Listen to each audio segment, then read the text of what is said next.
Bueno, en este primer problema, que tiene que ver con el tema de fuerzas en 3 dimensiones, se nos dice en el enunciado que una caja que pesa 4000 newtons debe ser alzada desde la plataforma de un camión que está a 1,5 metros del suelo. Ya vamos a explicar la figura, que igual va a quedar inmóvil a la izquierda para siempre tener la referencia. En la figura se ilustra cómo pueden instalarse dos cables desde la azotea de un edificio y un tercer cable sujeto a un poste. ¿Ok? Entonces van a haber tres cables sosteniendo la caja. Una caja que está a 1,5 metros del suelo, no está directamente en el suelo. Entonces nos dicen, determine cuánta carga deberá ejercer cada cable. O sea, cuál va a ser la tensión, la fuerza de tensión que va a tener cada cable debido al peso de 4000 newtons de esa caja que está a 1,5 metros del suelo. Esto es muy útil para saber cuando estoy levantando un objeto desde diferentes ubicaciones, pues cuál va a ser la tensión en cada cable, a ver si el cable me va a aguantar o si los debo ubicar de alguna otra manera para que me aguanten. Porque tal vez estoy haciendo, por un tema geométrico de distancia, estoy haciendo que un cable sufra más que los demás. La única manera que esto todos sufrieran lo mismo es si está exactamente simétrico. ¿Ok? Aquí tiene cara, parece simétrico, pero sinceramente no lo está. Pero sí siempre algún cable, la única manera de que todos esos tres cables estuvieran a la misma es que estuvieran así totalmente, con el refiero simétrico es igualmente distanciados y todo, a las mismas alturas y todo en el espacio. Y todos los ángulos entre ellos fueran el mismo y todo. Pero en este caso no lo es. Entonces, bueno, vamos a analizar primero la figura para irnos ubicando. Primero, el sistema de coordenadas está aquí en el suelo. Ahí está el X, ahí está el Y y ahí está el Z.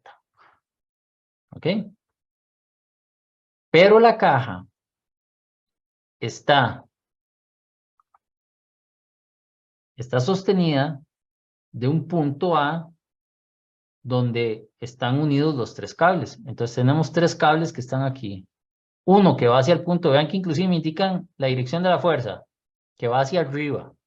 Es muy importante diferenciar la dirección de la fuerza, porque eso me va a indicar en qué dirección va la flecha que representa la fuerza y en qué dirección van las coordenadas. ¿Cuál es coordenada final menos inicial? Y ahí me indican, ahí se ve en el cable como una flechita, entonces ya me indican. Lo cual es muy obvio, porque si un cable está ahí sosteniendo eso, pues la fuerza la tiene que hacer el cable ¿hacia dónde? Hacia arriba. Aquí está, hacia el punto C y hacia el punto B. Ok, pero ojo con este cuidado. La caja está a 1,5 metros por encima de la calle.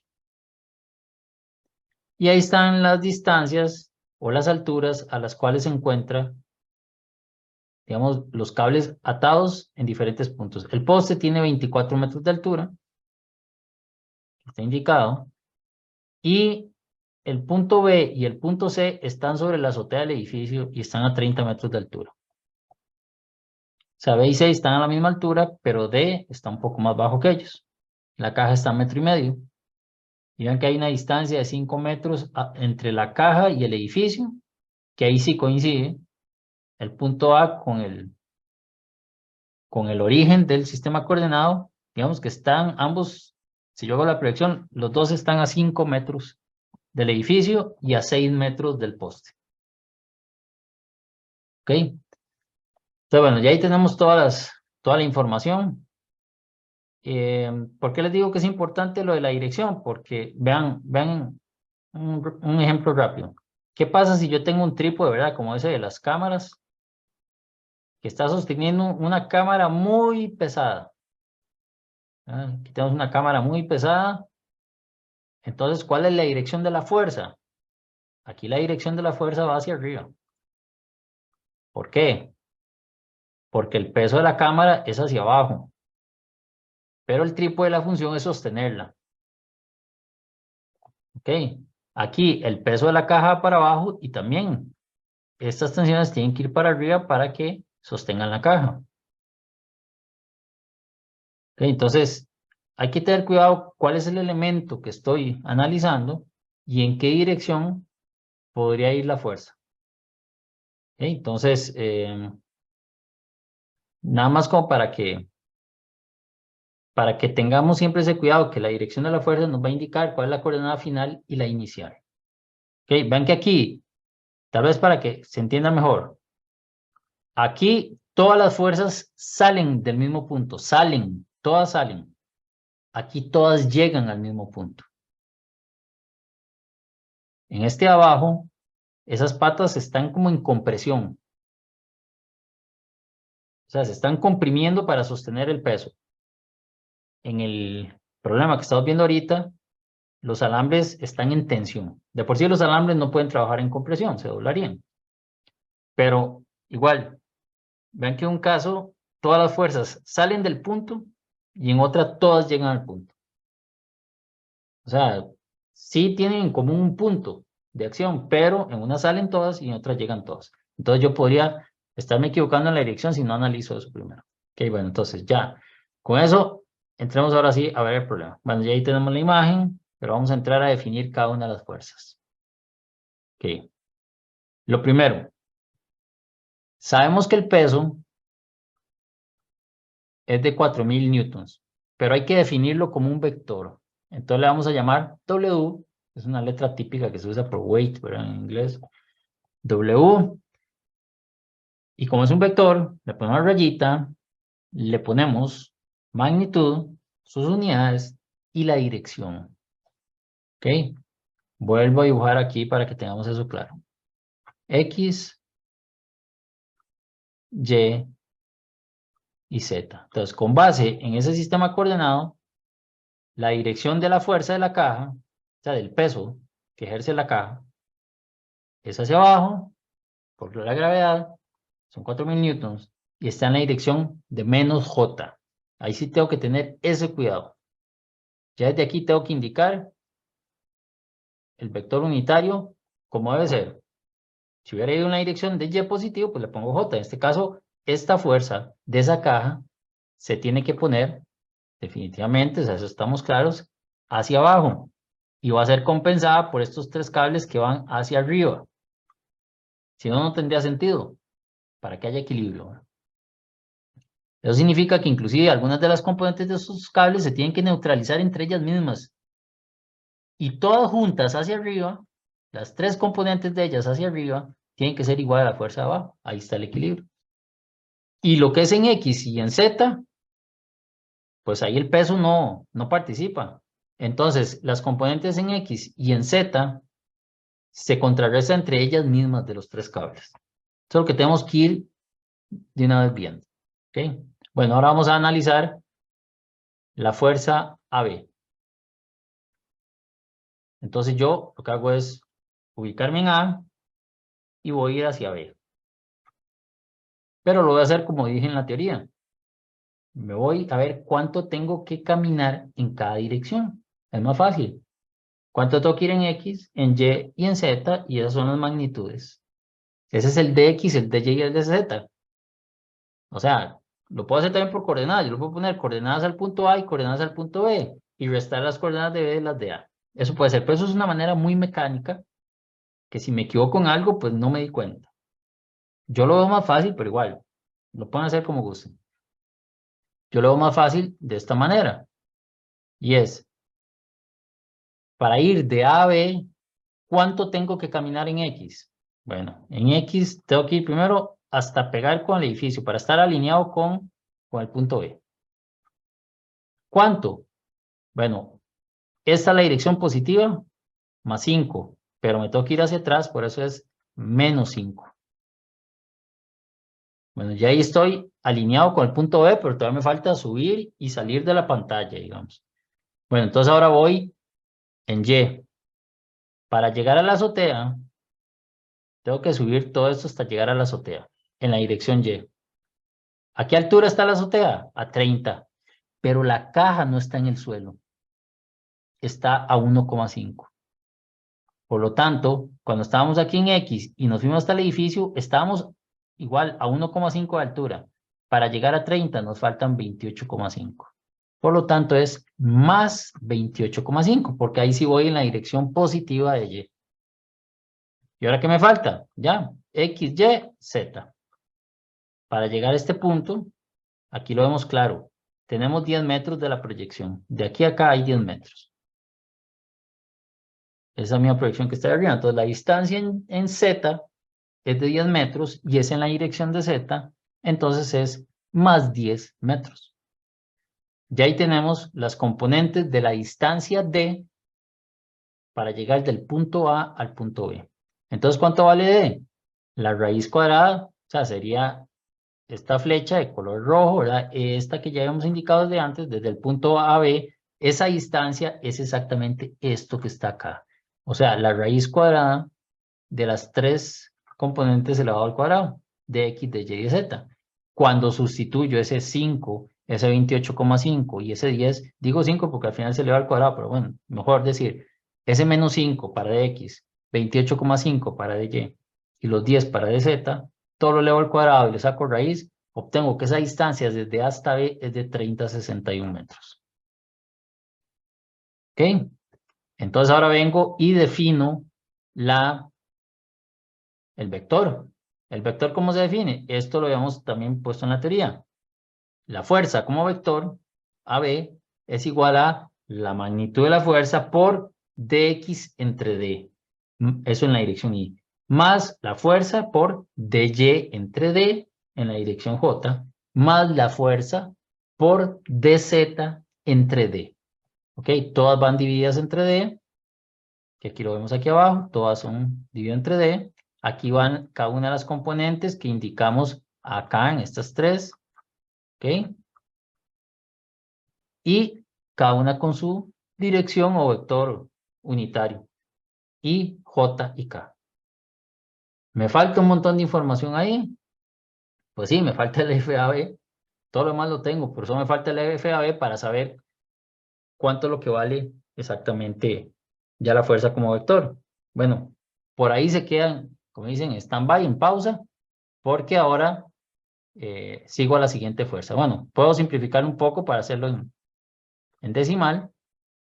Solo que a veces en decimales perdemos un poquito ahí de precisión por los decimales, pero bueno, cuando yo hago esto aquí en este caso ya le pongo 3 o 4 decimales para no perder mucha presión. Entonces, bueno, si hago esa división, obtengo que entonces la fuerza B como vector es igual a menos 0,163, la fuerza, su magnitud en la dirección Y más 0,931, su magnitud en la dirección J más 0,327, su magnitud en la dirección K. Lo mismo hago con las demás. Nada más teniendo en cuidado de que al final, estos son la definición de cada fuerza. Luego tengo que hacer las ecuaciones de equilibrio. Entonces, bueno, vamos a ver la segunda, nada más, la tercera ya es el mismo procedimiento, pero vamos con la segunda otra vez para que entendamos, repitamos el proceso, para ir de A a C. Ok, entonces, bueno, tenemos los siguientes pasos. Bueno, igual en X, igual lo mismo, me tengo que devolver 5 metros. En Y, subir los 28,5 porque estoy a 1,5 al suelo y tengo que llegar hasta 30. Y en Z, ahora el Z es negativo porque me devuelvo. ¿Cuánto? Aquí dice que son 8 metros. Entonces aquí está el menos 8. Hago el mismo procedimiento, saco la raíz cuadrada y obtengo que es 30,02. Vean que es una distancia diferente a la otra. Por eso les digo que no hay tanta simetría. Están casi iguales, pero no están iguales. 30,02 contra 30,61. Y bueno, vuelvo a definir con el mismo procedimiento la fuerza ahora AC. Vean que estas dos tienen tres componentes, I, J, K. No siempre es así, como va a pasar con la siguiente fuerza. Bueno, y aquí lo paso a decimal para tenerlo ya un poquito más procesado. ¿Ok? Vamos a la última fuerza. ¿Qué pasa con esa fuerza? Esa fuerza está en un plano, en el plano XY. Porque la caja está alineada con el poste y el poste está alineado con el eje X y también con el eje Y. Ahí está en ese plano. El poste no se sale en la dirección Z para ningún lado. Y como el cable va desde el punto A hasta un punto sobre el poste, pues entonces ya sé que no va a haber coordenada en Z.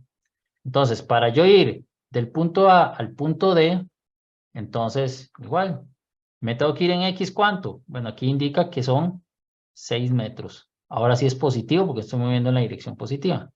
Y a partir de ahí tengo que subir ¿cuánto? 24 menos el 1,5. 22,5. Y en Z ya no la ocupé porque vean que ya llegué, con solo 2 coordenadas ya llegué al punto D. Saco la diagonal o la distancia D, que en este caso es 23,29, igual. Todas andan distancias parecidas. Aquí las dos se parecían mucho en 30, esta es 23, ya es bastante menor, porque igual ven que estaba más abajo. El poste es más bajo que el edificio. Igual, entonces hago la descripción de la fuerza y vean que ahora solo aparecen los términos y también la J. Pero no aparece K, porque no es necesario K. Y lo pongo en decimales. Esto no es necesario, siempre ponen decimales. Yo puedo manejar con fracciones, no hay problema. ¿Ok? Ahora sí, viene el equilibrio. Que habíamos hablado que cuando algo está en equilibrio, sumatoria de fuerzas en X, sumatoria de fuerzas en Y y sumatoria de fuerzas en Z tiene que ser igual a 0. ¿Ok? ¿Quiénes están en X? Devolvámonos. ¿Ok? Componentes en X. Todo lo que esté en X lo sumo. Ah, entonces todas las que estén en Y. Esta en Y, esta en Y y esta en Y. Esas son las 3 componentes que sumadas tienen que ser igual a 0. Ahora me dicen, bueno, componentes en J. Entonces, esta más esta más esta igual a 0, pero tengo que adicionar a alguien, al peso, porque el peso de esta caja también estaba en J. Entonces, esas 3 sumadas van para arriba, menos el peso igual a 0. El peso solo interviene en esta ecuación. ¿Por qué? Porque el peso es completamente vertical y va hacia abajo. Solo participa en Y. Si fuera otro tipo de fuerza que está con componentes, entonces tengo que poner su componente en X, en la ecuación en X, y su componente en Y en la ecuación en Y. Pero en este caso, el peso es una fuerza completamente vertical que solo va a afectar a la ecuación que está en Y, o sea, las que tengan componente en J. ¿Y cuál es la tercera ecuación? La tercera ecuación sería las que estén en K. Entonces serían estas dos igualadas a 0. Entonces ahí tenemos las 3 ecuaciones. O sea, para ponerlas así más alineadas, esta es una ecuación, esta es otra ecuación, junto con el peso, y esta es la tercera ecuación. 3 ecuaciones, 3 incógnitas. Fuerza AB, fuerza AC y fuerza AD. Entonces, obvio que voy a tener, porque el peso era conocido, obvio que voy a poderlo solucionar, pero tengo que acomodar primero el sistema de ecuaciones. A veces utilizan la calculadora para resolver el sistema de ecuaciones, lo cual es válido, pueden hacerlo, pueden, igual en el examen, no hay problema. El asunto es que tienen que estar muy seguros que metieron todo bien, porque no hay nada más caja negra que una calculadora resolviendo un sistema de ecuaciones, porque todo lo que hizo internamente no me di cuenta. Entonces, yo sí lo hago a pie, poco a poco, para que se vea todo el proceso. Y además, porque a veces, dependiendo de qué tan complicado no sean las ecuaciones, a veces hay una ecuación que ya nos da un resultado. Entonces, al sustituir en la que sigue, o sea, se viene como un efecto dominó y se resuelve todo de una vez. Súper sencillo. A veces no, como en este caso. Siempre me va a quedar una en términos de la otra. Entonces, tengo que hacer ahí varias sustituciones. No me va a quedar mucho ahí porque obviamente es algo ya que cada quien lo hace a su gusto, pero lo que sí es importante es que veamos las ecuaciones. Sumatoria de fuerzas en X, lo que hice fue sumar todo lo que estaba en X, todo lo que tenía Y, ya eso se lo dije. Sumatoria de fuerzas en Y, todo lo que esté en Y, pero vean que todas se sumaron, pero hubo que restar aquí el peso, porque ahí sí está incluido el peso. Y la última, sumatoria de fuerzas en Z igual a 0, que dijimos que solo iba a tener 2 argumentos, porque solo había 2 componentes en Z, las del edificio, porque el poste estaba alineado con el plano XY y por lo tanto no tenía coordenada en Z. Vean que a partir de esta última fuerza sumatoria de fuerzas en Z igual a 0, es como la ecuación más sencilla. Por lo tanto, es la que es más fácil de resolver, aunque queda una en términos de la otra. Pero ya no es tan complicado porque ya es más fácil luego utilizar eso y sustituirla en alguna de las dos anteriores. Entonces, bueno, ese 0,813 fuerza AC, que equivale a la fuerza B, lo que hago es sustituirlo acá, donde dice fuerza AB, que es en la segunda ecuación. Y entonces al final, igual, me va a quedar otra ecuación y ahí vamos para atrás con ese efecto dominó. Esto es un poquillo más complicado por el contexto, pero, y puedo sustituir una en otra, no importa, pero más fácil es agarrar la más pequeñita y sustituirla en alguna de las otras. Que al final da lo mismo si en la primera o en la segunda, porque tiene la misma cantidad de componentes desconocidos. La última tiene 4 argumentos, pero el peso ya era conocido. Entonces, bueno, ahí vamos despejando, no va a quedarme ahí. Todo está hecho, como dicen, paso a paso, de manera que pueda ver esto es lo que hace la calculadora y no sabemos, al final tenemos solo los resultados, pero bueno, después de despejar ahí, obtenemos entonces, ya para los resultados de las fuerzas, que la tensión o la fuerza, vean que solo dice magnitud, porque la verdad eso es lo que andamos pidiendo, la dirección ya ahí la tenemos clara en la imagen, y además la habíamos indicado a través de los vectores unitarios desde la definición de las fuerzas al inicio, con el dx, dy y z dividido entre d multiplicado por la magnitud. Esta es la magnitud que ocupábamos. Tenemos que en el cable AC, la tensión o la magnitud de la fuerza en ese cable, lo que siente es de 1414,72 newtons. En el caso del cable AB, es una fuerza de 1150,17 newtons. Y en el caso de la fuerza D, es de 1642,39 newtons.